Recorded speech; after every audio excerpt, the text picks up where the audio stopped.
Number 10. Janet Jackson. Keeping an entire marriage under the radar in Hollywood seems practically impossible, but somehow Janet Jackson pulled it off twice. Janet married singer-songwriter Renee Elizondo in 1991 and kept the union under wraps for almost 10 years until he filed for divorce in 2000. Then in 2012, she again managed to secretly marry Qatari billionaire Wissam Al-Mana, but waited a year to announce it. But her marriage to Renee was totally unknown to the public. The couple were a creative powerhouse together and married after a few years of dating, in a hidden ceremony in March of 1991. It was her decision to keep the marriage a secret, and she told Rolling Stone that she wanted to live a normal family life because since she was a child, her personal life had been lived in the public eye. According to Janet's Lifetime docuseries, Renee proposed to her on a beach during a rainstorm, which sounds really romantic, but their divorce was public and brutal. The singer ended up suing Janet for $25 million in spousal support, alleging that he'd signed a prenuptial agreement while under duress. The lawsuit dragged out for 3 full years, and Renee reportedly walked away with upwards of $10 million in 2003. Number 9. Rose McGowan. The charmed actress's childhood was anything but magical. She was born in Florence, Italy, and her early life was really crazy. In 2011, she opened up to people about her family's involvement with the controversial polyamorous Children of God cult when she was a child. A free love hippie dream gone horribly wrong that still exists to this day as the Family International. The cult has been blighted by disturbing allegations since it was originally formed in 1968 by preacher David Brandt Berg. The group initially consisted of runaway hippies and was founded on the concepts of salvation, spiritual revolution, and happiness, and a total distrust of the outside world. Unfortunately, as most cults go, Rose and her family were caught up in their deep web of control. But she knew she wanted to get out from the cult from an early age. Quote, "I did not want to be like those women. They were basically just there to serve the men." It was only when her father learned that the cult's leaders planned to endorse encounters between children and adults that the family escaped in order to protect Rose, who was only 9 years old at the time. It's a miracle that they got out at all. Number 8. Ricky Martin. Back in 2000, there was an infamous interview that the star had with Barbara Walters, where she pushed him to speak on the rumors that had been circulating since the beginning of his career. In that interview, he is hesitant to respond after she says, quote, "You know, you could stop these rumors. You could say, as many artists have, yes, I am gay, or you could say, no, I'm not. Or you could leave it as you are, ambiguous." It was very apparent that Martin was not only taken back by the abrasive line of questions, but simply refused to answer, probably because the mainstream attitude towards queer people in the 2000s was infinitely more negative than it is today. Ricky was also a renowned Latin artist, and such an admission may have very well alienated a large majority of his audience at the time. For about a decade after the interview, speculation about his sexual orientation was everywhere. Then in 2010, he shocked the world by posting on his website that he was, quote, "a fortunate homosexual man." It was a monumental moment in his career, and the star later said that becoming a father to his 2 twin sons prompted him to come out. Number 7. Leighton Meester. Unlike the character she played on Gossip Girl, Blair Waldorf, Leighton Meester wasn't born with a silver spoon in her mouth. In fact, the disturbing truth of her early life was revealed when news of her family's misdeeds started to surface at the height of her success. The actress told Mary Claire that her family has a crazy history. Probably the craziest she's ever heard of, which is pretty accurate because Leighton was actually born in a Texas federal prison, while her mother was serving a 16-month sentence for smuggling. The actress told Cosmopolitan in 2009, quote, "My mom lived through a lot before I was born, and I can't judge her on that. She and my dad are good people. After she was born, her mother would go on to serve 3 more years in federal prison for trafficking illicit substances, while her father was also serving time. As a young child, she was sent to halfway houses before settling with her grandmother, who was also involved in the same smuggling ring as her parents. In fact, her auntie, who was also sentenced for similar charges, actually broke out of prison and became the first woman ever in the US Marshals 15 Most Wanted list. Talk about girl power. But it's important to note that Leighton says that growing up in her family wasn't all that bad, and that she attributes a lot of her success to their struggles. Number 6. Demi Lovato. In the 2000s, she was one of the most up-and-coming Disney Channel stars ever, with the success of Camp Rock and various other shows that really launched her into the spotlight. Not to mention the fact that she was also a really good singer. But the way she coped with the stress and demands of superstardom was unfortunately turning to illicit substances. She managed to keep this all under wraps throughout her youth until her secret life was eventually exposed. In July of 2018, Demi suffered an overdose. She spent several days in the hospital before going into treatment later that summer. In August of that year, she told her Instagram followers, quote, "I have always been transparent about my journey with addiction. What I've learned is that illness is not something that disappears or just fades with time." Since then, her journey through the ups and downs of sobriety has helped many people, and she has since been able to speak a lot more openly about her addictions. Number 5. Michael J. Fox. Having starred in box office blockbusters and a long-running sitcom, Michael J. Fox was among the most promising stars of the 1980s. But despite all of his success and the fact that his career was on an upwards trajectory, in 1991 he was thrown a massive curveball. At just 29 years old, Fox was diagnosed with early-onset Parkinson's disease. Although he would not share the news with the public for another 7 years, fearing it would ruin his career. The diagnosis was difficult to accept because he was young and so healthy at the time. He even got 4 doctors' opinions before eventually accepting his fate.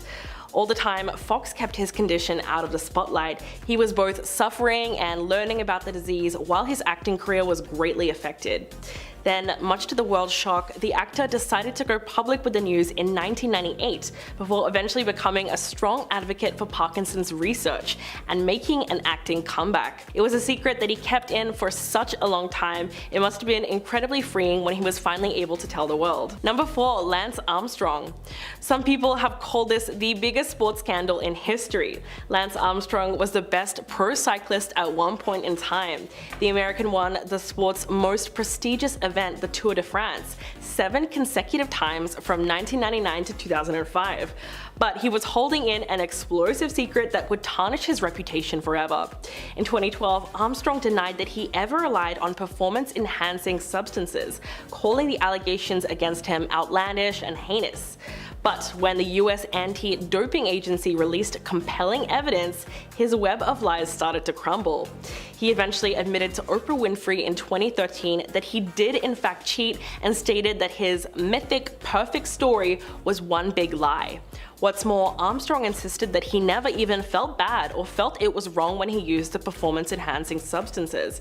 The whole thing remains one of the most dramatic sports interviews ever. He was subsequently stripped of his 7 Tour de France titles and bronze Olympic medal, and was forced to step down as chairman of Livestrong, and all of his achievements were gone in an instant. Number 3. Prince. One of the greatest guitarists of all time, Prince was a rock legend. Best known for songs like Purple Rain, Kiss, and When Doves Cry, he was always a very private individual and revealed very little about his personal life. Fans never would have guessed though that the brilliant musician was coping with a serious medical condition his entire life.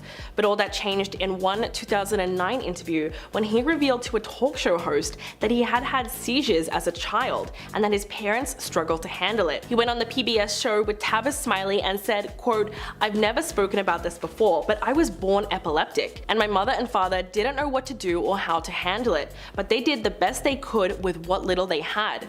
Though the seizures he endured as a child were painful, Prince said his condition was largely under control later in his life, thanks to divine intervention, and he also admitted that it was his faith that helped him cope." Number 2. Oscar de la Hoya. He is unquestionably one of the most successful American boxers in history. In addition to winning the gold medal at the 1992 Olympics, he won 10 world titles in 6 weight classes before retiring in 2009. But unbeknownst to his fans, Oscar de la Hoya was leading a secret life that eventually got exposed. In 2007, his pristine image took a severe blow when shocking photos revealed that he had a dark side. The New York Post published a story that included photos of de la Hoya with model Milana Dravnel, wearing full-body fishnet stockings, women's underwear, high heels, and boxing gloves. At the time, a panicked De La Hoya denied the photos were real, and it was later reported that he paid Dravenel a whopping $20 million to remain quiet. But it wasn't until a 2011 interview with Univision that the former Golden Boy admitted that he had in fact indulged in cross-dressing. Quote, "I'm tired of lying to people, lying to myself." So it turns out that it was real. Number 1. Matt Lauer. He was one of NBC's biggest stars for 2 decades, where he got the show top ratings as a star anchor. In fact, he was allegedly so valuable to the network that Peacock gave him a yearly salary of $25 million. But his stellar reputation and incredible achievements all came crashing down in 2017 when NBC received a detailed complaint from a colleague about inappropriate behavior, with reason to believe it may not have been an isolated incident. In the way that these allegations tend to snowball, many more of the victims came forward in the wake of the announcement, and several more disturbing allegations were brought against the longtime anchor. He was abruptly fired for the incident. One of his colleagues spoke about a time that Lauer brutally attacked her in a hotel room during the 2014 Winter Olympics in Russia. However, the former anchor denied any wrongdoing and, in a statement to Variety, called the encounter extramarital but consensual. Okay. Number 10. Portia de Rossi. In her 2010 groundbreaking memoir Unbearable Lightness, Portia de Rossi reveals the pain and illness that haunted her for decades, from a time she was a 12-year-old girl working as a model in Australia through her early rise to fame as a cast member of the hit television show Ally McBeal. She also detailed her struggles with and while living in the public eye, and recounted how she survived on 300 calories a day and took 20 laxatives daily, trying to maintain a weight of 82 pounds. According to her memoir, Portia both starved herself and putting her life in danger and concealing from herself and everyone around her the seriousness of her illness, and described the elaborate rituals around food that came to dominate hours of every day. The actress did this all while terrified that the truth of her sexuality would be exposed in the tabloids, and revealed the heartache and fear that comes from living a life in the closet, which was only magnified by her unrelenting desire to be thinner, more in control of her body, and the number of calories she consumed and spent. But it wasn't all bad. Portia also recounted how falling in love with Ellen DeGeneres helped her develop a healthy body image, embrace her sexual orientation, and gain inner peace. Number 9. Janice Dickinson. A strange encounter with Bill Cosby in 1982 was described in the 2002 memoir No Lifeguard on Duty by the self-anointed world's first supermodel Janice Dickinson. In her book, she reveals real moments that she experienced with Cosby and goes into great detail when it comes to taking back the narrative. Janice mentioned how Cosby allegedly answered his hotel room door in nothing but a towel and kissed her. He then took her to dinner and suggested that she follow him back upstairs. The memoir was pretty explosive at the time and would come back into relevance in 2018 when she chose to testify in court to Cosby's crimes. The comedian was once known to millions as America's Dad, famous for his clean brand of family comedy and his award-winning work with children's programming. So Janice's memoir really did help expose Cosby's double life, as eventually more than 50 women came out claiming that the star slipped them illicit substances and took advantage of them while they were unconscious. And in April of 2018, an 80-year-old Cosby was sentenced to 3 to 10 years in prison, although he would eventually be released in 2021. Number 8. Corey Feldman. In his deeply personal 2013 memoir, child star and teen heartthrob Corey Feldman exposes the darkness that loomed behind his rise to fame. Although he undoubtedly had a successful career, famous friendships, and high-profile relationships, Corey reveals a side to his star-studded life that no one knew about, and it's full of tragedy. He came from a broken family that he emancipated himself from at the age of 15. As a teenager, he suffered physical, emotional, and sexual violence. The Stand By Me star was also arrested and struggled with addiction throughout his time as a successful working actor. But most shockingly, Corey also implied that his close friend Corey Haim's lifelong battle with addiction was the result of being preyed upon by a powerful older man. Following the book's publication came rampant speculations about the identity of the offender, and it's something that readers still argue about to this day. His memoir, Choreography, weaves a heartbreaking story of pain and survival that reveals just how dark the industry can really be. Number 7. Holly Madison. Former Playboy bunny and Girls Next Door star Holly Madison dished on how oppressive life with Hugh Hefner really was in 2015's Down the Rabbit Hole. Madison described the many bizarre rules and rituals that Hefner imposed upon his girlfriends. For instance, that they needed to wear matching flannel pajamas, engage in group dressed in tiny skirts and bralettes, and had a daily curfew of 9 p.m. The memoir tells the story of Madison's time with Hefner from 2001 to 2008 and its aftermath.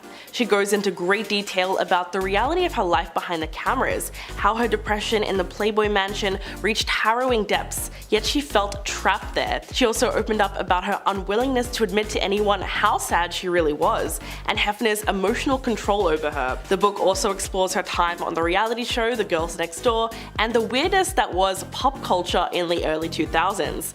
When speaking about her book, Holly said, quote, "I felt like I had something to say about being in the midst of that whole thing that was going on where Paris Hilton and Jessica Simpson and Kendra was so celebrated, and I was a part of it too, for being dumb on TV. Part of the reason I wanted to write the book was to show the other side of it," which goes to show you just how much of it was all for the cameras. Number 6. Shania Twain. The Grammy-winning country singer confronted her childhood demons when she wrote her 2011 memoir, From This Moment On, describing how her stepfather Jerry was physically, sexually, and verbally violent towards her and her mother Sharon. In a frank and often shocking autobiography, the singer reveals graphic and personal details about her rags to riches story and the price of ambition and success. Throughout her memoir, it also became clear that Shania experienced a harrowing degree of poverty and hunger. For instance, she claimed that sometimes there was only bread and mustard for her and her 4 siblings to eat, and they often wore plastic bread bags to cover their shoes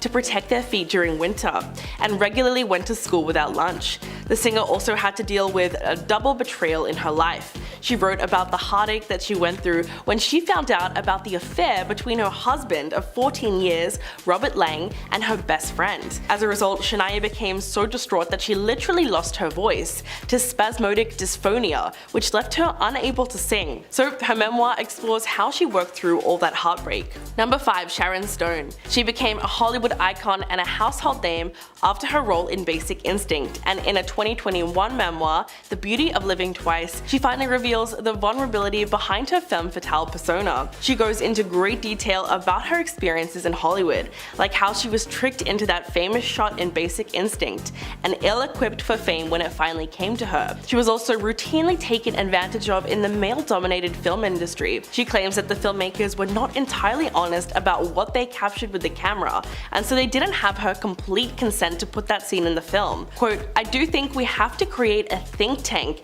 that really addresses what is a crime, what is a felony, what is consent." The name of her memoir actually comes from a life-changing brain hemorrhage that she suffered in 2001 that almost killed her.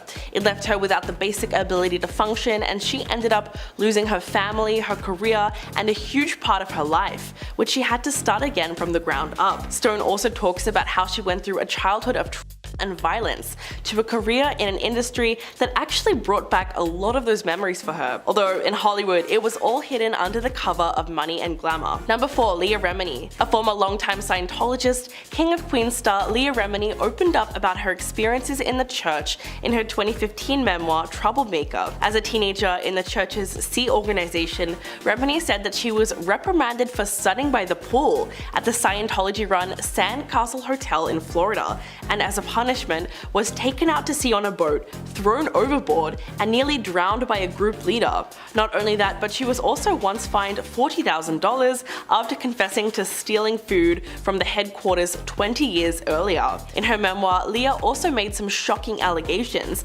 about several well-known Hollywood celebrities. In fact, she recalled a time that her and her husband, Angelo, spent time at Tom Cruise's Beverly Hills mansion when he invited a group of well-known Scientologists and other celebrities, including the Smiths. She actually called Will and Jada Pinkett Smith famous friends of the church, and even mentioned the Scientology school that they opened, revealing that despite Jada's denial, she is indeed good friends with Tom Cruise and an active member of the controversial religion. Number 3. Jennette McCurdy. Described as both heartbreaking and hilarious, iCarly star Jennette McCurdy's bluntly titled memoir, I'm Glad My Mom Died, gives fans a glimpse into what really went on behind the cameras, something that up until now, fans have only been able to speculate about. Jennette exposes her traumatic experiences on Nickelodeon and the disturbing truth about how she was mistreated by her mother, who pushed her to be a child star, noting that the persona she was known for throughout her youth and her young adult life was a front forced upon her by her mom,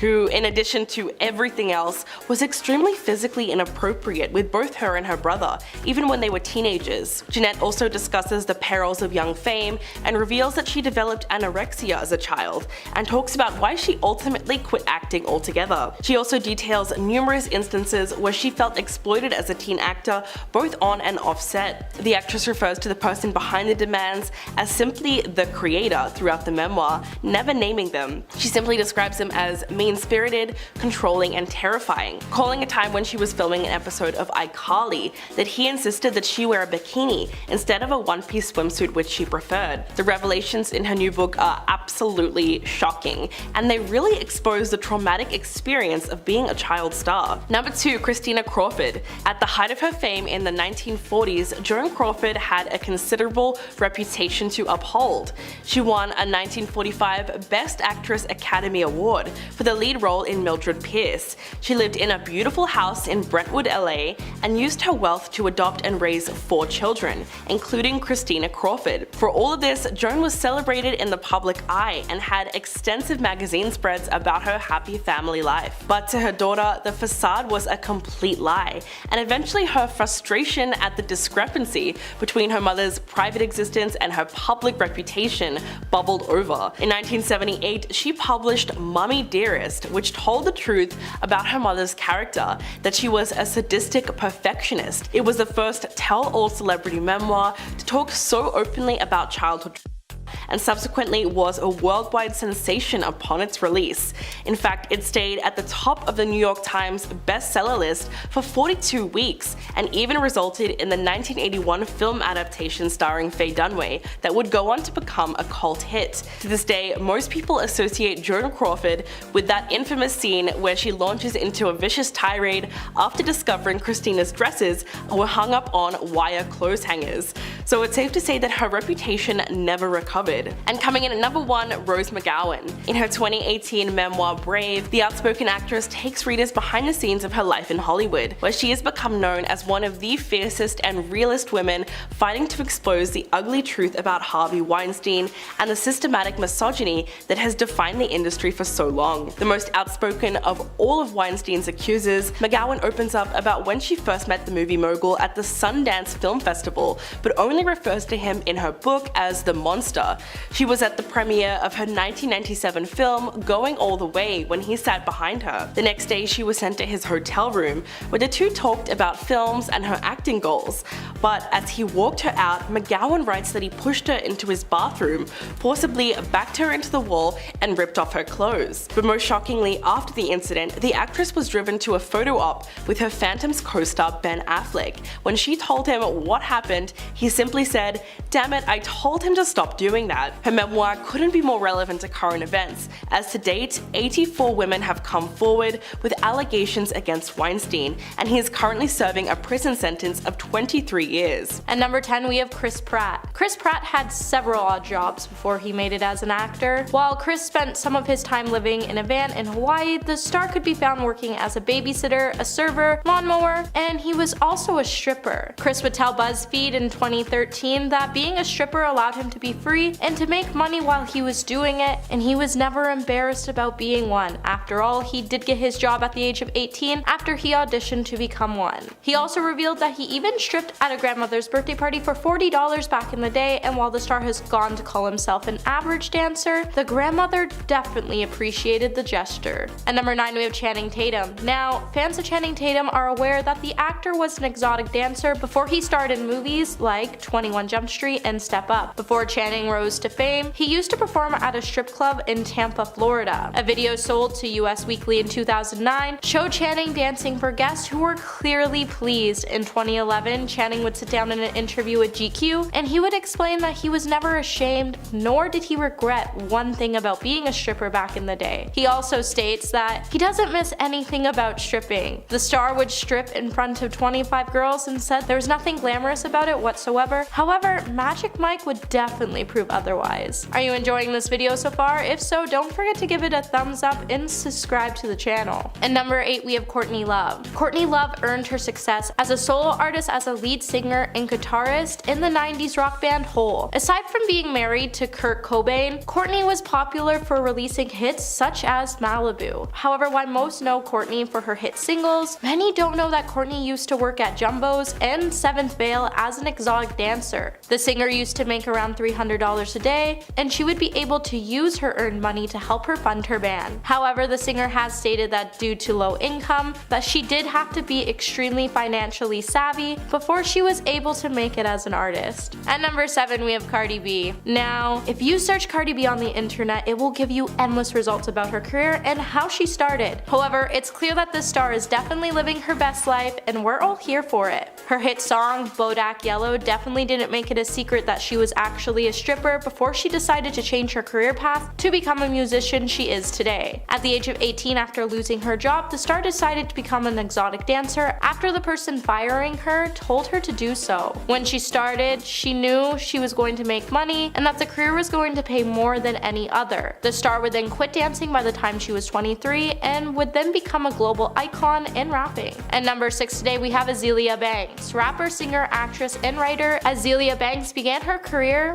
on MySpace back in 2008. Later that year, she would be signed to XL Recordings when she was just 18 years old. However, her breakthrough wouldn't come until 2011, and her single 212 would break the internet and enter several international charts. However, before she started her music career, Azelia actually used to work at the strip club. Azelia even said that she used to work at the strip club and it was her lowest point, but she needed money fast and she felt like she was such a chicken in the strip club. And it wasn't her thing at all, and she was actually only there for 2 weekends and then quit because her song 212 blew up. At number 5, we have Lady Gaga. Lady Gaga definitely knows how to make heads turn, and before she gave us the iconic song A Poker Face and Born This Way, the singer was actually a stripper. After dropping out of NYU, she moved out of her parents' house, and to support herself, she began working as a waitress during the day and a stripper at night. Gaga turned to stripping because her personality was bold and strong, and her sense of sexuality and her love for the human body made her feel confident. Gaga has even revealed to the World's Fabulous magazine that her act was wild and she would wear black leather while dancing to rock and roll. She's also stated that she made more money stripping than she did waiting tables. Number 4, we have Javier Bardem. According to Javier, he started stripping as a joke, however, he got hired to do it again. He stated that while he was performing,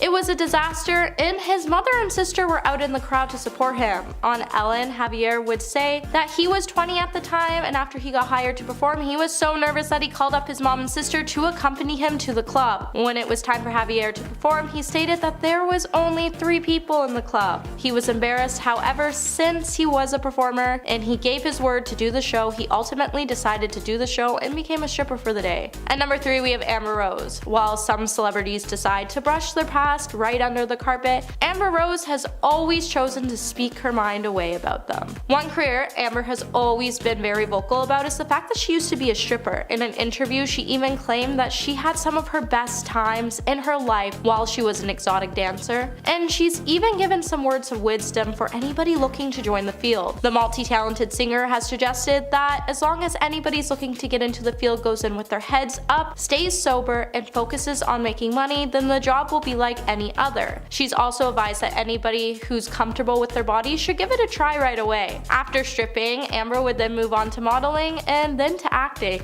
At number 2, we have Trina. American singer Trina never wanted to do anything with music. So after high school, she wanted to pursue a career in real estate. However, when she accompanied her friends to shoot a music video, another musician noticed her and asked her if she ever wanted to give music a try. Trina would initially decline, however, she would later agree, and the rest is history. Now, before Trina became a musician, she has admitted that she tried dancing for money, but quickly realized it was never for her. Her career barely lasted a week before she decided to officially opt out. And at number 1 today, we have Kat Stacks. After being born in Venezuela, Kat Stacks would relocate to the United States when she was just 8 years old. She would then grow into the sensational rapper and hip-hop musician she is today. Apart from her music career, Kat has had a pretty controversial lifestyle, and she's even tried her hand at exotic dancing. In an interview with 97.9 FM radio, Kat revealed that she was a stripper at the age of, and she recounts her time in her as a stripper as traumatizing, and that she just did whatever she could to get by. Since entering into the industry, the rapper has never been short to surprise the world with scandals and controversies. Number 10. Machine Gun Kelly. In a candid conversation with Dave Franco for Interview magazine, the 32-year-old singer revealed that he was dealing with a secret dependency on illicit substances while writing and recording music. He said that he believed that this is how you attained a certain level or unlocked something in your brain. Quote, Adderall was a huge thing for me for a long time, and I went from orally taking it to then it, and then it became something where I was scared to ever go into a studio if I didn't have something. Kelly went on to say that he wouldn't even step out unless there was a medicine man who was going to visit him and give him what he needed. Quote, and that's where it becomes a problem. You're telling yourself you can't do this without that, when really it's in you the whole time. If that pill did that for you, then everyone who's taken that would just be making albums and writing songs. And so that limited me. The singer explained that the most challenging part of recovery is separating his music persona, Machine Gun Kelly, from who he really is as Colson Baker, and credits his girlfriend Megan Fox as an essential part of his support system. But Kelly is putting in the work to live a sober life and is currently taking steps to change. In fact, he had his first therapy session last month, so things are looking good for him. Number 9. Matthew Perry. During his time playing Chandler Bing on the TV show Friends, fans would have never guessed that Matthew Perry was privately struggling with a Vicodin addiction. It all started with a horrible jet ski accident in 1997 that left the actor with pretty serious injuries, for which he was then prescribed the pain-blocking medication Vicodin. But throughout all this, the star was able to maintain his acting career and managed to keep his dependency under wraps. He told the New York Times in 2002 that he went to work in extreme cases of hangover, and it was so horrible to be like that and still have to be funny on top of that. His friend's co-star Lisa Kudrow noticed everything. Quote, when Matthew was sick, it was not fun. We were just hopelessly standing on the sidelines. We were hurting a lot. Sometime later, the beloved actor confessed that the series was causing him immense stress, which subsequently made his addiction worse. But throughout all of this, Perry has a positive outlook on life. Quote, the best thing about me is that if an alcoholic comes to me and says, will you help me stop drinking? I will say, yes, I know how to do that. So it's amazing that he's now able to help others who are in the same situation. Number 8. Demi Lovato. The star has struggled with addiction since 2010, when she first entered rehab at the age of 18. Over the years, Demi returned to rehab to treat an eating disorder, self-harm, and substance addiction. For the Disney Channel star, the success of Camp Rock and various other shows really launched her into the spotlight, but the way she coped with the stress and demands of superstardom was unfortunately turning to illicit substances. She managed to keep this all under wraps throughout her youth until her secret life was eventually exposed. In July of 2018, Demi suffered an overdose, and she spent several days in the hospital before going to treatment later that summer. In August, she told her Instagram followers that she was hospitalized, and she released the following statement on Instagram. Quote, what I've learned is that this illness is not something that disappears or fades with time. It's something I must continue to overcome and have not done yet. Since then, her journey through the ups and downs of sobriety has helped many people, and she has since been able to speak openly about her addictions. Number 7. Ben Affleck. The actor has long been vocal about his sobriety throughout his career, starting with his openness about his family history and rehab stays. But it wasn't always this way. In fact, for many years, he was battling his addiction to alcohol in secret. In 2012, he confessed to Barbara Walters that his father was an alcoholic and said that he drank all day, every day, explaining that the legacy of that is quite powerful and hard to shake. After starring in Good Will Hunting, Affleck took a serious look at his binge drinking. Quote, I just wanted to stop.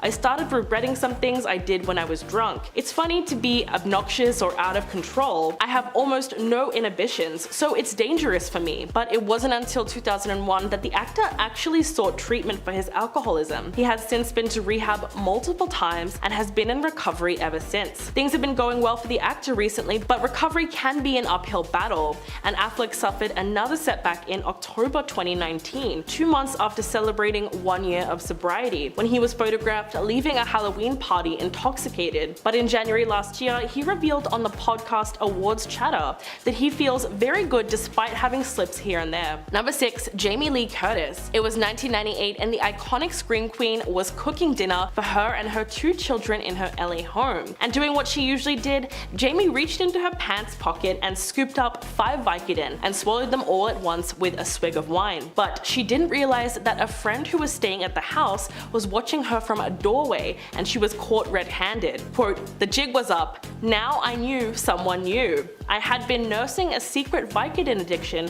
for a very long time, over 10 years. Jamie had been hooked on the substance after routine plastic surgery to remove the puffiness around her eyes. She said that the surgery itself wasn't painful, but they gave her Vicodin to aid recovery, and from there on she was hooked. Not only that, but the addiction ran in her family, and her brother Nicholas sadly passed away from substance use disorder at the age of 21 in 1994. Last year, Jamie opened up to Hello magazine about her struggle. Quote, "My recovery is the single greatest accomplishment that I will ever get to do in this human life. I have been clean and sober for 22 years. The actress is now an advocate for policies to reduce opioid misuse. Number 5. Dak Shepard. The actor, podcast host, and husband of Christian Bale has famously talked about his recovery process. In his podcast, The Armchair Expert, Dak said that he was proud to have been sober from alcohol and for the past 16 years, and that he wanted to be open and honest about his recovery journey in order to help others who might be struggling with active addiction. But talking about it wasn't always easy for him. In fact, earlier this year, he said he initially didn't want to go public with the relapse out of fear of losing his connection with people. The actor also reflected on his rock bottom and how his infamous 2004 interview with Conan O'Brien almost derailed his career entirely. Dax did the pre-interview with Conan while blackout drunk. Quote, "I show up on the show, I don't know what he's talking about, I can tell he's queuing me up for stories I've told, but I don't know any of the stories, so I'm just doing what I can to be funny out there and I am a mess." During the interview, he noticeably slurred his words before falling off the side of his chair and accidentally flipping the coffee table that was in front of him. But he's come a long way since then and now uses his experience to talk openly about addiction and sobriety in a way that is both funny and relatable. Number 4. Jamie Campbell Bower. The 33-year-old British actor began his ascent to fame in Sweeney Todd, the demon barber of Fleet Street in 2007 alongside Johnny Depp. He was then cast in Twilight New Moon as the ancient leader Caius and starred as a young Gellert Grindelwald in Harry Potter and the Deathly Hallows Part 1 the following year. Today, Jamie is best known for playing the villain Vecna in Series 4 of Stranger Things, but has since revealed that he has been suffering from substance addiction in his early years. The actor posted a 2-part tweet telling fans about his problems with substance misuse and his time in hospital receiving mental health treatment. Quote, 12 and a half years ago, I was in active addiction, hurting myself and those around me who I love the most. It got so bad that eventually I ended up in hospital for mental health. But he went on to assure fans that he is now 7.5 years clean and sober. He admitted that he had made many mistakes in his life, but each day is a chance to start again, atone for mistakes, and grow. He ended the tweet with an inspiring message by saying that he is so grateful to be sober and that all of us are works in progress. Number 3. Bradley Cooper. In a new episode of the Smartless podcast, hosted by Will Arnett, Jason Bateman, and Sean Hayes, Bradley Cooper opened up about the addiction struggles that haunted his 20s and how a friend jump-started his journey to recovery. The Oscar-nominated actor said that when he moved to LA for his role in Alias, he felt like he was back in high school, which ruined his self-esteem. Quote, I couldn't get into any clubs, no girls wanted to look at me, I was totally depressed. He was later fired from the series and was dealing with an injury to his Achilles tendon at the same time. During this trying time in his career, he turned to and his addiction slowly got worse over time.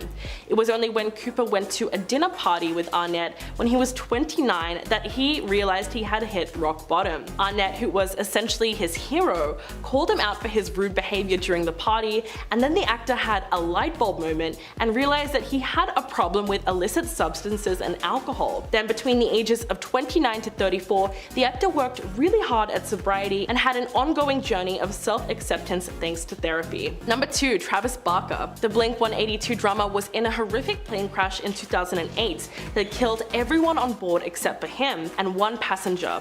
Although Travis survived, his two closest friends, Chris Baker and Charles Still, lost their lives that day. The only other survivor, his friend Adam Goldstein, died the following year. In the aftermath of all the tragedy, Travis spent 3 months in the hospital and had to have 26 different surgeries performed on him and multiple skin grafts to treat his various injuries from the crash. But what's truly amazing here is prior to the accident, Travis had been suffering from an intense addiction to opioids for several years, as it was only the life-changing crash that altered his mental state enough to ditch the substances. He told Men's Health, quote, "People are always like, did you go to rehab? And I say no, I was in a plane crash. That was my rehab. Lose 3 of your friends and almost die?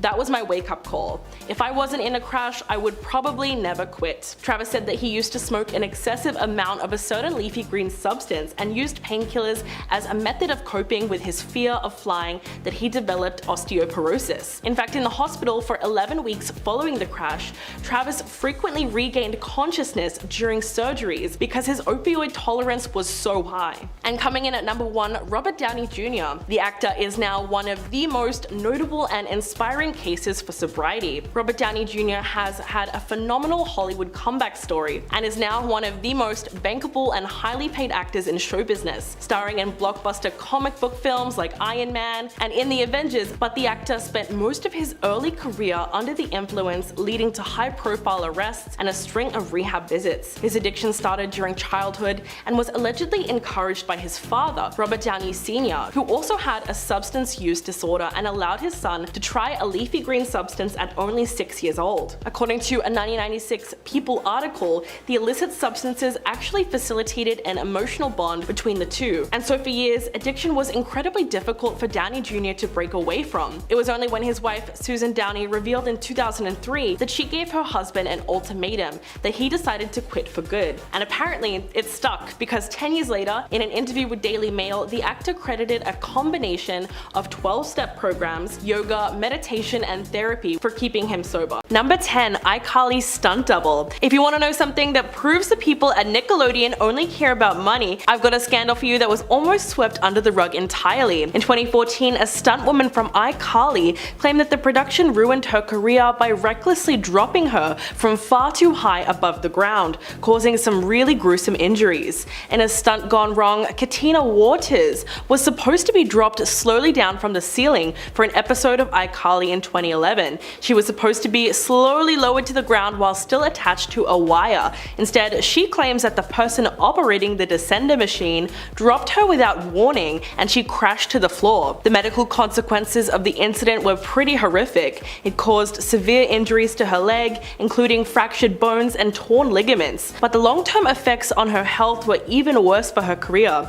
Waters was a highly successful stunt actor who performed in dozens of TV shows and movies, but of course she missed out on a lot of work following the incident. Subsequently, she decided to sue the producer, Schneider's Bakery, plus Nickelodeon and MTV networks for pain, suffering, and loss of earnings. And she made the right decision, as it later emerged that it wasn't the first time something like that had happened on the show. Number 9, the GAC. After seeing countless celebrities being slimed on TV for years, there was an extremely high demand for Nickelodeon to release their iconic gooey green sludge to the public. This led the network to release what they called GAC into toy stores across the country in 1992, much to the delight of 90s kids everywhere. The product wasn't exactly slime that they had on the Nick shows, it was more like a squishy putty that made funny noises when you pressed it between your hands. Kids also loved the name GAC because not only was it onomatopoeia, but it also just sounded like how the product felt. However, the branding turned out to be a highly controversial decision, as the name itself was common street lingo for illicit street substances.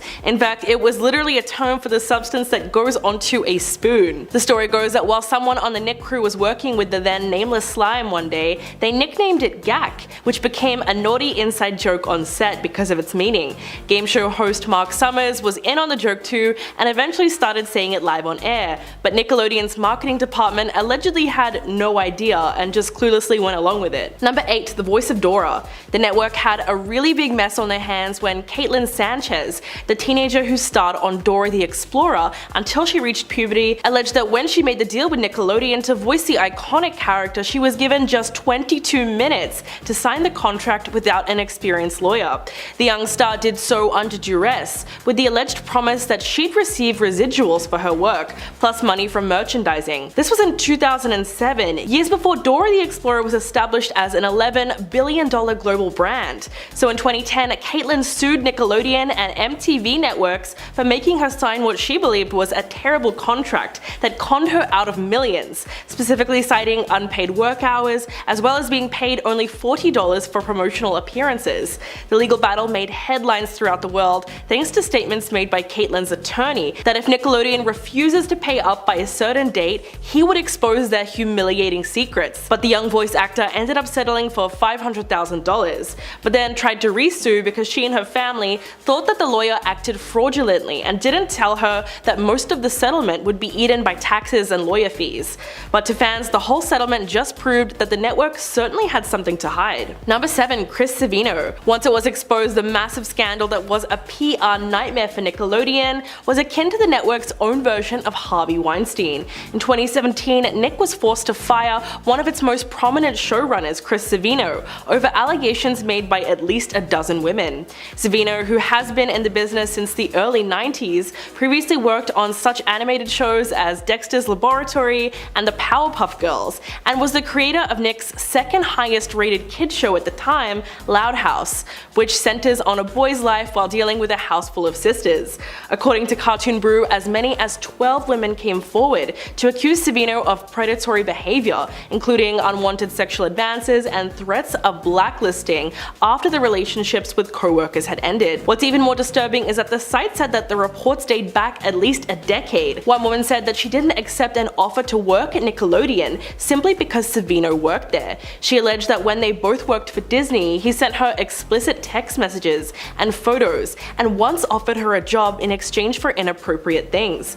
Ann Walker Farrell, the director of BoJack Horseman, also came forward with her own Savino horror story from the early 2000s, when both of them worked at Cartoon Network. Just goes to show you how cases involving power and inappropriate behavior infect almost every corner of Hollywood. Number 6. Zoey 101. The show was a boarding school set dramedy that hit Nickelodeon in January of 2005. Starring as protagonist Zoe Brooks, Jamie Lynn Spears was reportedly brought on by its creator Dan Schneider, all because she looked a lot like her older sister and superstar Britney Spears.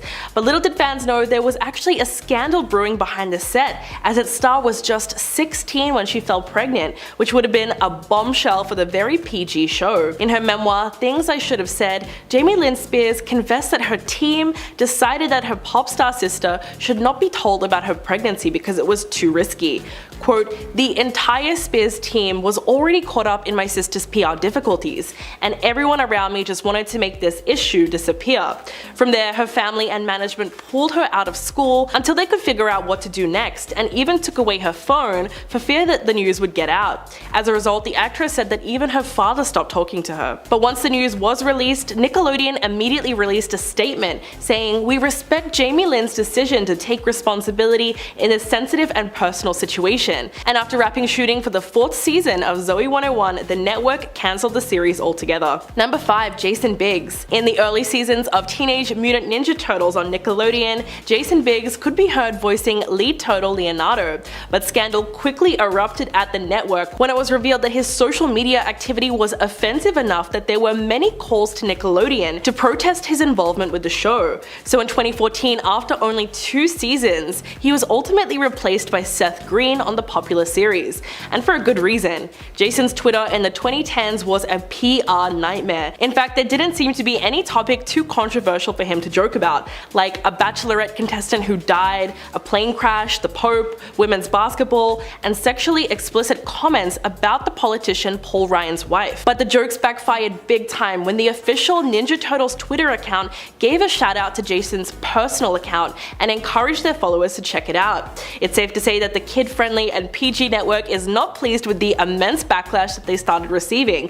from parenting groups and conservative bloggers, eventually leading them to release a statement apologizing, while Fox News host Megyn Kelly called the American Pie actor a disgusting pig and called for him to be fired. Ultimately, the network responded to the pressure and gave Jason the boot. Number 4. Angelique Bates. The actress who was one of the original cast members on Nick's sketch comedy show All That exposed the reality behind the cameras when she spoke to the Shade Room in 2016. Angelique explains some of the horror she endured, such as physical, emotional, and mental mistreatment from her mother in front of producers who not only turned the other cheek, but strongly urged her to just accept the violence and remain silent. She said that she was only 12 years old when the nightmare began, and that the producers and cast members could hear her yelling, but nothing was done to help her. According to Angelique, Child Protective Services did eventually show up in 1996, but she said that the adults on set pressured her to stay silent.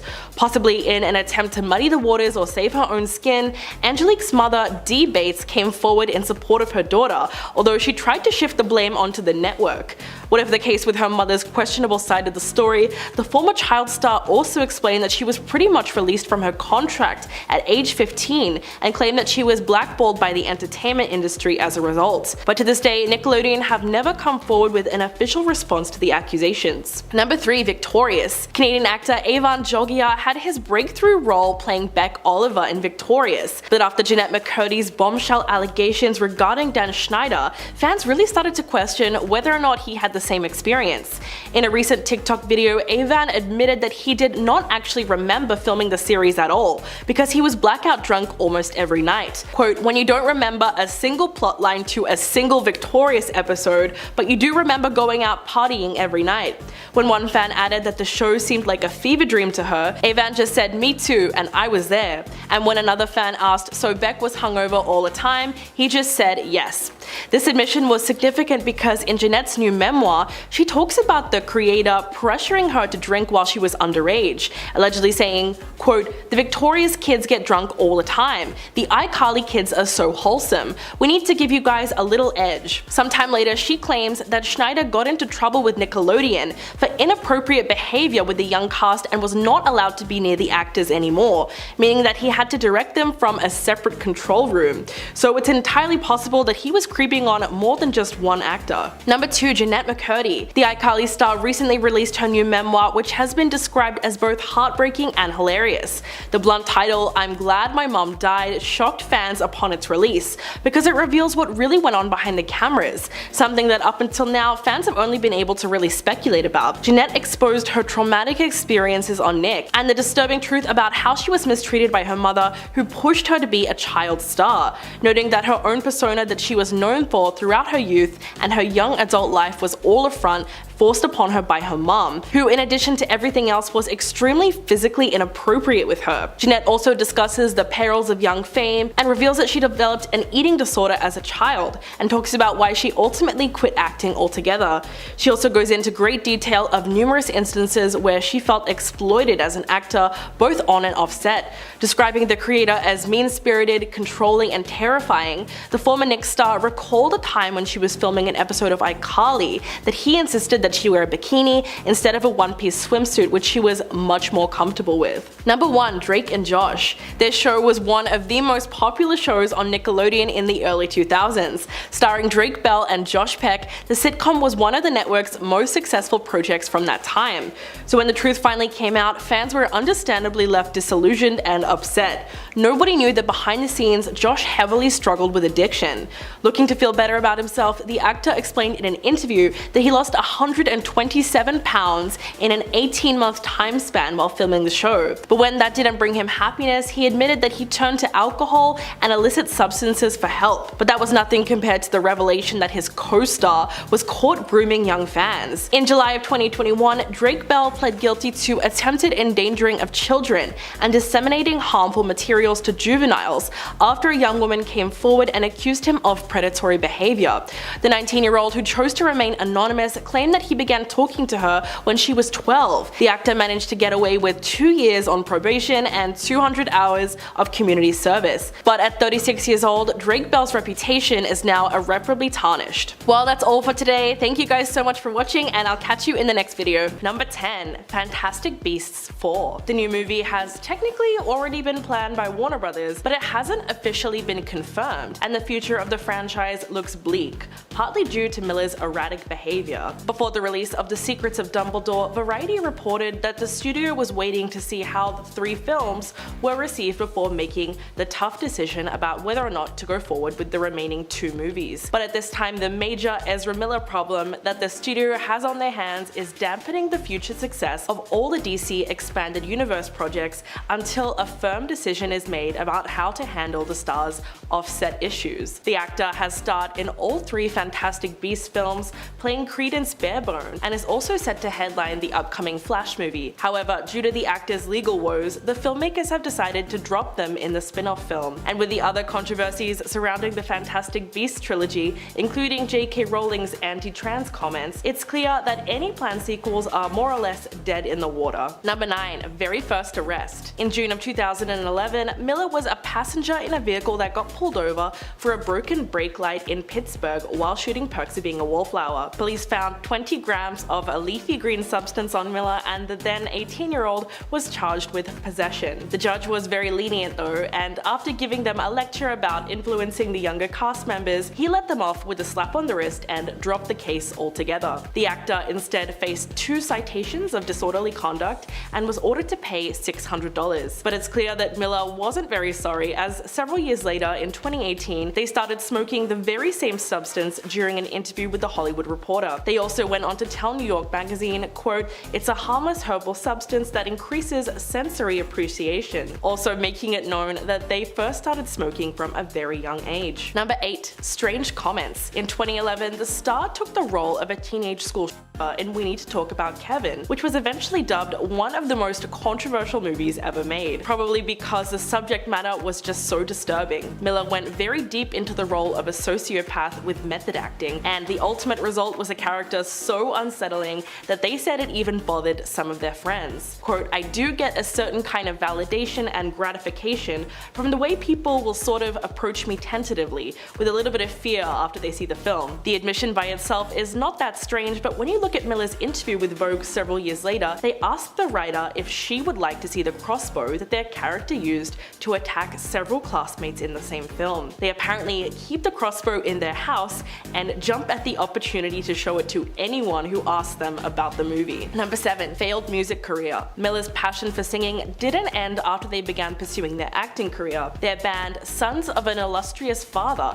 has over 22,000 monthly listeners on Spotify, which means that despite Miller's fame and notoriety, the band hasn't really seen much success over a decade of making music. So things started to make sense when in May of this year, 2 musicians came forward accusing Miller of stealing music they worked on and releasing it without giving them credit. Music producer Oliver Ignatius and rapper Guy Scavera claimed that the actor stole the music they worked on together and posted it to social media without credits. Ignatius met up with Miller in both the Northeast and Hawaii to collaborate on new music, but soon realized that they, quote, "seemed to be on a very dangerous spiral," and said that working with the actor actually felt like pulling teeth. In fact, they called their behavior atrocious, belligerent, threatening, and incredibly aggressive. But after Ignatius quit the project, Miller then posted the unfinished music online, including songs that they had not worked on together at all. Now Ignatius plans to file a court order for Miller to take the music down. Number 6. Altercations with fans. The Flash actor has had so many disturbing and at times violent altercations with fans that there's almost too many to mention. One was actually captured on video in 2017 at a San Diego Comic-Con event, when a fan jokingly asked Miller to smell their breath, and Miller responded by kissing the fan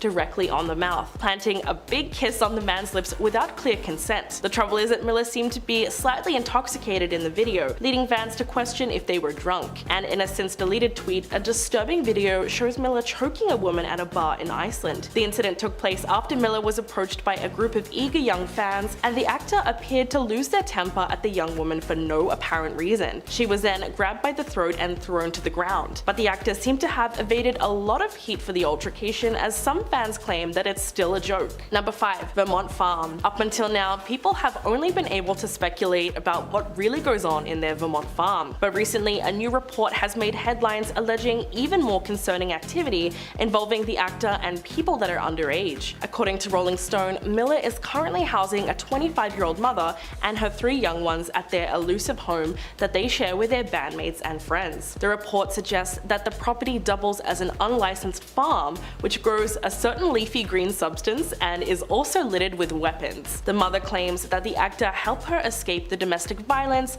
that was occurring in her relationship, telling Rolling Stone anonymously that Miller's home has been a healing haven for the family, but the young ones are reportedly exposed to a large amount of smoke from the illicit substance in poorly ventilated environments, and sources who've been inside the property say that there are about 8 weapons of various sizes just lying around the living room, with some propped up next to a pile of stuffed animals. One source told a particularly disturbing story about one of the little ones finding a loose bullet and putting it in their mouth. Number 4. Mia Solange. Miller has been accused of inflicting twisted acts upon a former intimate partner, Mia Solange. These acts range from physical violence to emotional manipulation after they started dating in 2019. This claim against Miller came to light on April 1st when a Twitter account dedicated to Ezra Miller receipts made a number of messages public exchanged between themselves and the accuser, a young TikToker by the name of Mia Solange, where she declared that Ezra flew her from Hawaii to Oklahoma to work on a movie, and that she was only 19 at the time. She also sent a photo of bruises on her leg supposedly sustained from Ezra,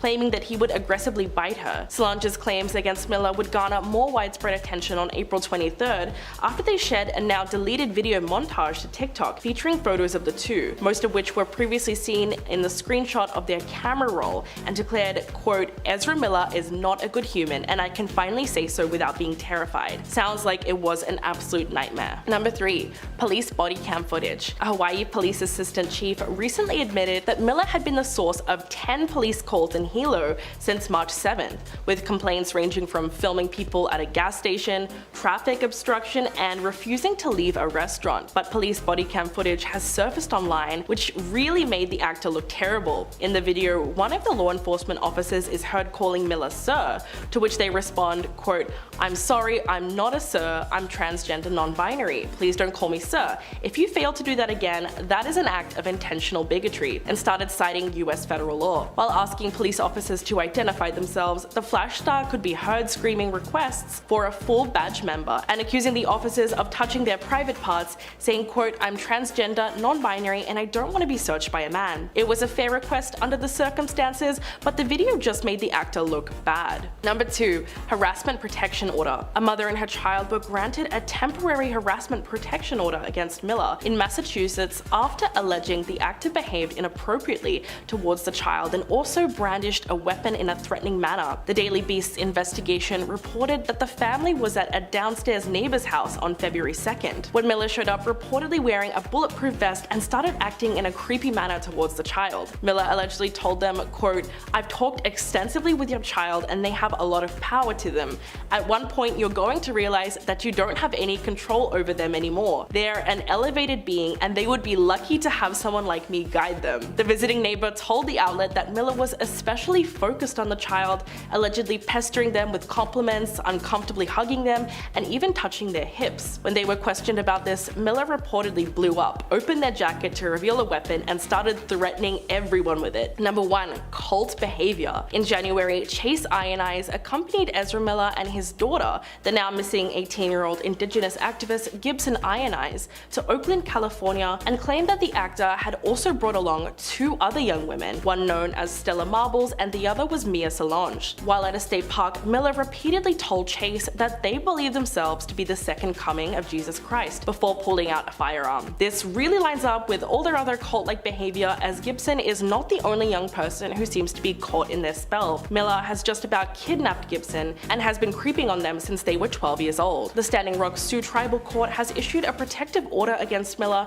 whom they have accused of using violence and brainwashing to hold sway over the child. That is textbook cult behavior. What do you think about all the allegations against the actor that are only coming to light now? Let us know your thoughts in the comments below, and thanks for watching. Number 10. Affair with August. So by now, we all know Jada's affair with August as Lena, but it was a secret that she never wanted exposed, and something that she tried to deny up until the very last minute. This is how it all went down. While promoting his 3rd album, August sat down with the Breakfast Club and claimed that the Smiths, whom he considers to be like his family, had an open marriage, and Will allegedly gave the singer permission to date Jada. Quote, "I actually sat down with Will and had had a conversation. He gave me his blessing. He also admitted that they deeply love each other, but that he felt like not talking about their relationship was affecting him professionally and personally, because it was a secret that was weighing him down. This was explosive when it first came out, and it's clear that Jada would have prevented this if she could. Almost immediately, her publicist came out with statements denying any romantic involvement, stating that the claims were absolutely not true. But it was already too late to backtrack, and the couple finally decided to air out their dirty laundry and went on the Red Table Talk about a week later. Number 9. Feud with Gabrielle Union. Unbeknownst to the world, Jada Pinkett Smith and Gabrielle Union were secretly not speaking to each other for almost 2 decades. The actresses, who both gained prominence in the late 90s, had a long-standing tension between them that led to a 17-year-long feud. Although neither of them can pinpoint the exact moment that caused the rift, both admit to feeling awkward around each other during this period. The two finally put an end to the silence in an episode of the Red Table Talk, where they both talked about how they've grown in terms of female relationships. Jada said, quote, "She and I did not talk for 17 years, and we could not remember why. There was just a tension between us every time we would see each other." She went on to say that there was some moment where they had left a bad taste in each other's mouths. Years later, when they finally got on the phone to figure out what exactly went wrong, they couldn't figure it out. Jada went on to suggest that it was probably just the two of them being young divas, but even they don't really know for sure. Number 8. Scientology school. This next one is super crazy. Leah Remini claimed that the Smiths founded a school based on Scientology. So to give some background, the couple opened the New Village Leadership Academy, a mysterious private school in Calabasas, California, that opened its doors in 2008 before quietly closing in 2013. While Jada furiously denied the allegations in a 2009 interview with Ebony magazine, quote,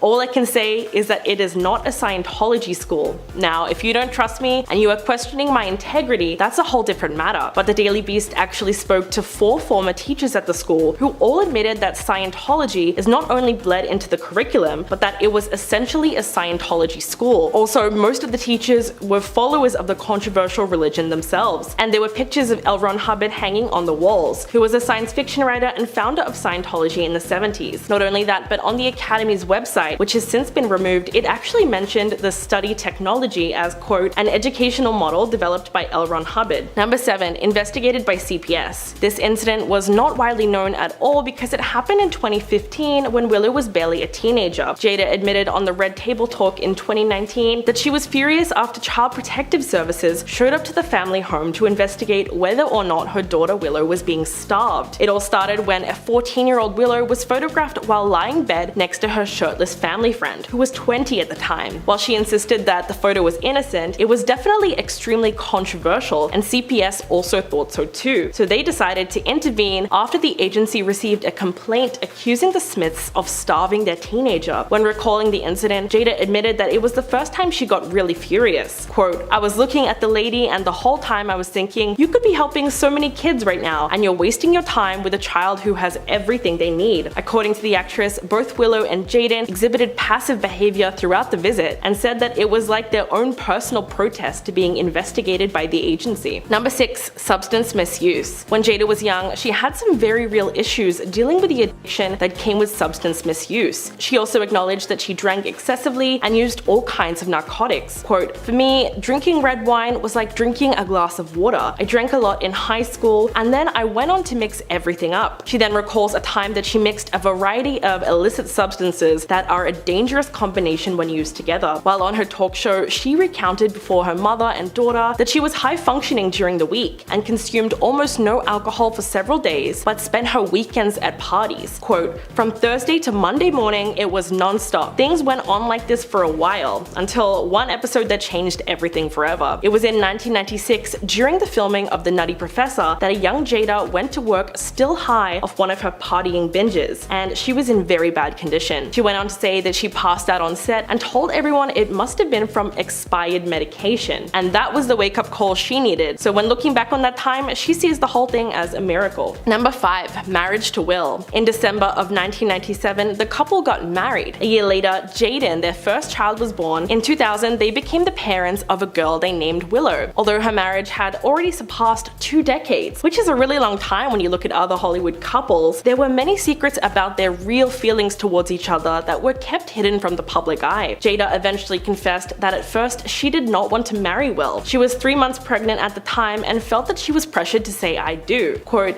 I was so angry because they forced me to get married. So angry that I walked all the damn aisle to the altar crying. So on their wedding day, Jada got cold feet and actually didn't want to go through with it. There was also a time when their marriage hit rock bottom, and it happened when Will realized that his wife had cried for 45 days straight over their troubled marriage. Quote, she would wake up and start crying. She did it for 45 consecutive days. I know this because I wrote it down in a diary. He also said that it was a time he felt worst in their marriage. This was very difficult for the actor because he had been trying to paint the picture of a perfect family, but it was only putting stress on the couple. Number 4. Leah Remini's accusations. In her memoir, Troublemaker, Leah recalls a time that she and her husband, Angelo, spent time at Tom Cruise's Beverly Hills mansion when he invited a group of well-known Scientologists and other celebrities, including the Smiths. This is where the story gets a little crazy. He announced to all the guests that he wanted to play hide and seek. Leah somehow got out of it and claimed that her stilettos were too high to run. While it sounds a little weird, in her book, Leah called the Smiths as more famous friends of the church, and even told the Daily Beast in 2017, quote, I know Jada's in. She's been in Scientology a long time. I never saw Will there, but I saw Jada at the Celebrity Center. She even goes on to mention the Scientology school that they opened, and reveals that despite what Jada has been saying, that she is indeed good friends with Tom Cruise, and an active member of the controversial religion. Then on Watch What Happens Live in July 2017, Jada told Andy Cohen that the hide and seek story just wasn't true, and later posted on Twitter, quote, I have studied Dianetics and appreciate the merits of study tech, but I am not a Scientologist. Number 3. Addiction to adult videos. The actress confessed a little known fact about her personal life. One of them was that she used to be addicted to sex. Quote, my types of addictions jump from one side to the other. When I was younger, I thought I had some kind of sex addiction and that everything could be fixed with that. She claimed that she was addicted to adult movies at a time in her life when she had decided to practice abstinence. But her addiction got out of control and she was forced to stop consuming X-rated movies. She went on to say that she got hooked on hardcore movies that were very disturbing. Quote,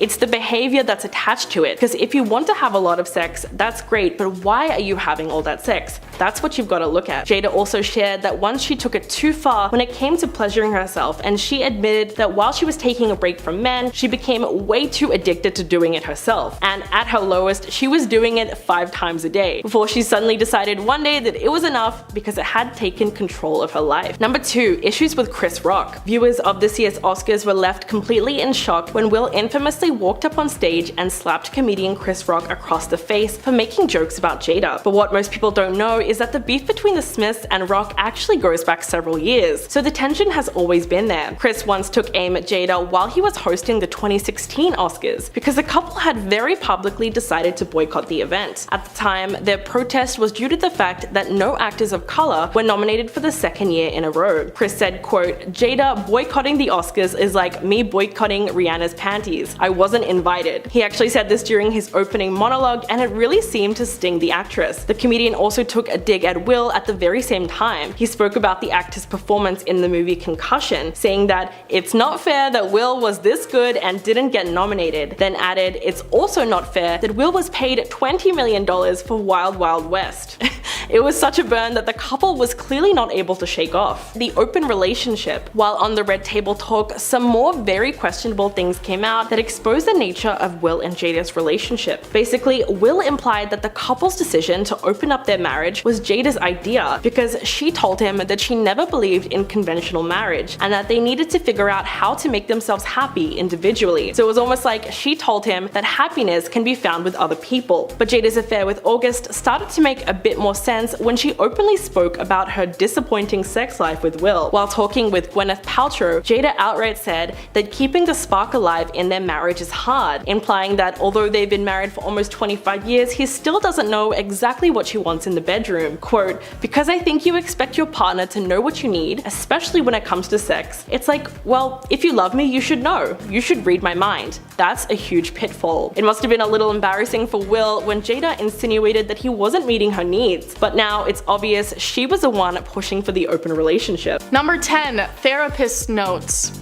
As Amber Heard continues to try and defend herself despite no longer being on the stand, she said she has therapist notes that prove she was a victim of mistreatment by Johnny Depp. She revealed the information in her tell-all interview and has already started receiving backlash in regards to it. She said, "There's a binder worth of years of notes dating back to 2011, from the very beginning of my relationship, that was taken by my doctor who I was reporting the abuse to. The notes were originally not submitted into the trial as evidence, apparently due to fears of them being seen as hearsay. People on the internet seem to be accusing her of having written the notes herself. One person on the internet who claimed to be a therapist said, "I was a therapist for a decade. I worked in child protection and DV and hospitals. Therapists never write like this. We use short form notes, underheadings with lots of abbreviations and acronyms." And they're also pointing out similarities between Amber's own writing and the so-called therapist notes. Many people seeming to believe that the notes are totally fake. Number 9. 20K Airbnb. After the verdict was reached and Amber was ordered to pay $10.35 million to Depp, many people were wondering how she would be able to pay him, especially when her lawyer Elaine said in an interview that Heard definitely didn't have the means to pay it. So people were shocked when they found out where she had been staying during the trial. It was revealed that she was staying in an over $20,000 a month mansion in Virginia throughout the court proceedings. It's touted as one of the most luxurious private estates in the area, being 13,000 square feet in total and just a 25-minute drive from the courthouse. Witnesses reported seeing Heard at the property alongside her sister and daughter, as well as her entire security team. So while her net worth and her lawyer's statements make it seem like she doesn't have much to spare, she might have much more than we're aware of. Number 8. Aquaman struggles. After Amber's reputation was all but destroyed thanks to the public's and social media's involvement in the trial, many people were left wondering if she would be dropped from the upcoming sequel to Aquaman, which had already been filmed. Amber's defenders touting this as a big point of how the trial had apparently ruined her life, and attacking those who had caused it to seem that way. Well, as it turns out, her potential removal from the sequel was not the public's fault as many would want you to think, but instead her own. Amber herself revealed that her character wasn't even originally planned to be in the sequel, but that she had fought to have her character have a large role and be featured more prominently within the script. So as much as she might try to place blame on people on the internet for bullying her and ruining her career, she may want to just switch to movies that actually want her. Number 7. Jury's opinion. One story that came out immediately after the trial was that of an apparent juror who had taken to TikTok to share their experiences of being present in the courthouse. It appears that while Amber may have felt her performance on the stand was great, even though she couldn't get any tears out,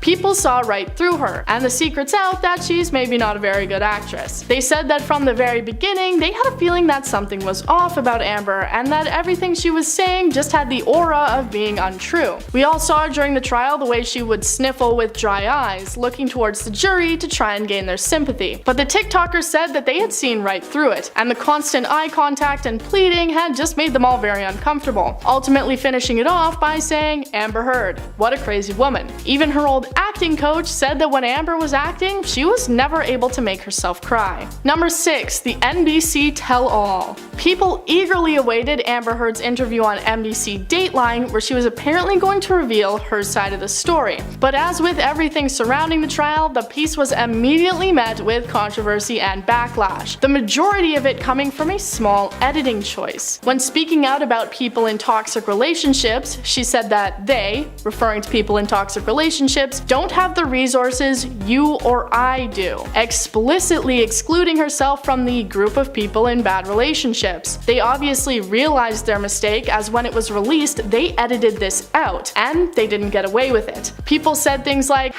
#Amber Heard's new interview is exactly why the trial needed to be televised live and unedited. The full Dateline interview actually edited out the slip-up about the resources she has that DV victims don't. Another fact about the interview was that she had received all the questions beforehand and had been allowed to make any editing notes to help portray their narrative. Number 5. Using Johnny's children. With the trial finished and no onslaught of new information coming out every day, people were finally able to look back over the previous days and really dissect what had been said in the trial, and even what happened in the years leading up to it. One thing that many people realized and chose to call Amber out for was her apparent manipulation of Johnny's children, and how it seemed that she had purposefully used them against him. She would often criticized Johnny's abilities as a father, saying that they needed to be raised by a real man, and as a result, the children should be raised by their stepfather instead of him. Johnny has constantly made statements about how he tries to do everything for his kids, and said that his main reason for pursuing the trial was for his children, so this had to have been a big emotional hit for him. She also used the children often in the trial against him, claiming that she had been standing up to Johnny in defense of the children, but a lot of people see this as just having been a planned move by Amber. Number 4. Moving on.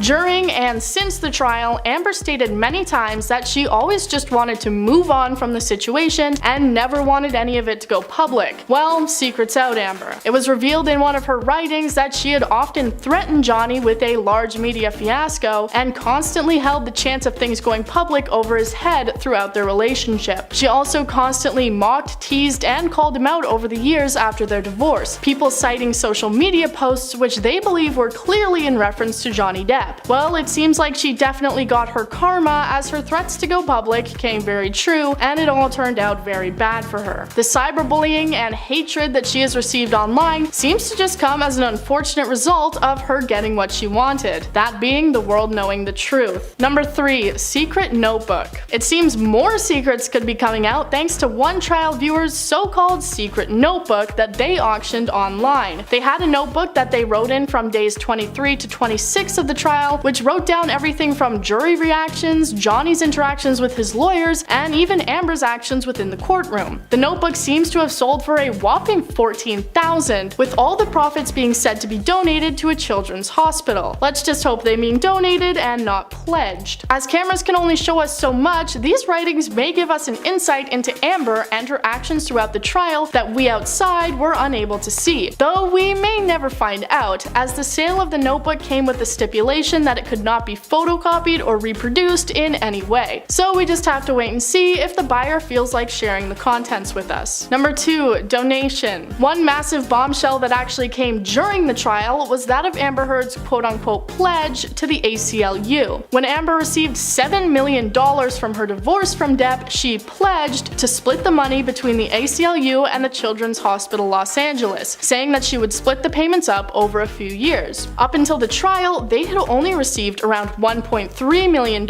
in separate installments, $100,000 of that actually coming from Johnny, and $500,000 coming from a separate account that many people believe to have been controlled by Elon Musk, whom Amber Heard had dated after she split from Johnny. So despite saying she had donated the money, she was lying through her teeth the whole time, attempting to defend herself by saying that she used the word pledge and donate synonymously. Well, you'd be the only one to do so, Amber. This was a massive part of the trial, as it called into question just how many other things Amber might be trying to hide. Secrets out, Amber, you're not so great at keeping secrets. Number 1. Bruises. One main point of the trial was when Amber Heard testified to having had bruises and injuries as a result of Johnny Depp, many people accusing her of having used makeup in order to create the illusion, but she strongly testified against this, until she didn't. Her even accidentally referring to the makeup kit she used to quote-unquote cover the bruises as a bruise kit. Many people took to social media, and more specifically TikTok, in order to break down what she had been saying and expose her for lying. First coming for the method she described having used to cover up the bruises, which was entirely incorrect and out of order. But the final nail in the coffin of this lie came when people looked at photos, which showed the supposed makeup palette she had referenced using. People were able to find the exact palette that she had been using, which is literally sold as and called a theater bruise and abrasion kit. Looks like the lying cat's out of the bag on that one.